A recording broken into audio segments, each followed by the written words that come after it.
নিয়ন্ত্রণ হারিয়ে কন্টেনারের পেছনে ধাক্কা, যাত্রীবাহী বাসের মৃত এক, আহত 5।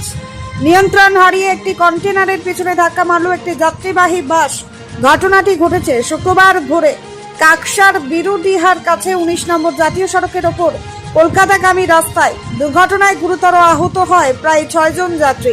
দুর্ঘটনার খবর পেয়ে ঘটনাস্থলে কাকসা থানার পুলিশ পৌঁছে আহতদের উদ্ধার করে দুর্গাপুর মহকুমা হাসপাতালে নিয়ে গেলে সেখানে বাসের খালাসির মৃত্যু হয় বলেই জানা গিয়েছে। বাকিরা হাসপাতালে চিকিৎসাধীন। দুর্ঘটনার জেরে 19 নম্বর জাতীয় সড়কের কলকাতাগামী রাস্তায় যান চলাচল ব্যাহত হয়। কাকসা থানার পুলিশ আহতদের উদ্ধার করার পাশাপাশি দুর্ঘটনাগ্রস্ত গাড়ি দুটিকে অন্যত্র সরিয়ে জাতীয় সড়কে যান চলাচল স্বাভাবিক করে police. Bureau report, son of Bengal, বাংলার খবর। নমস্কার, আপনারা দেখছেন সন অফ বেঙ্গল, বাংলার খবর।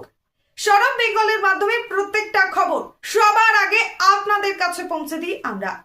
সন অফ বেঙ্গলের প্রত্যেকটা খবর ফেসবুক, ইনস্টাগ্রাম এবং ইউটিউবের মাধ্যমে শেয়ার করা হয়। আমাদের ফেসবুক পেজ, ইউটিউব এবং ইনস্টাগ্রাম আপনারা দেখুন, ফলো করুন এবং শেয়ার করে দিন প্রত্যেক সংবাদ প্রেমীদের কাছে। আমাদের ফেসবুক পেজে যান, সেখানে গেলে দেখতে পাবেন রাজনীতি, খেলার খবর এবং বিনোদন জগতের সমস্ত আপডেট সহ লোকাল খবরের খুঁটিনাটি উপলব্ধ। তাই সঙ্গে থাকুন, দেখতে থাকুন সন অফ বেঙ্গল, বাংলার খবর।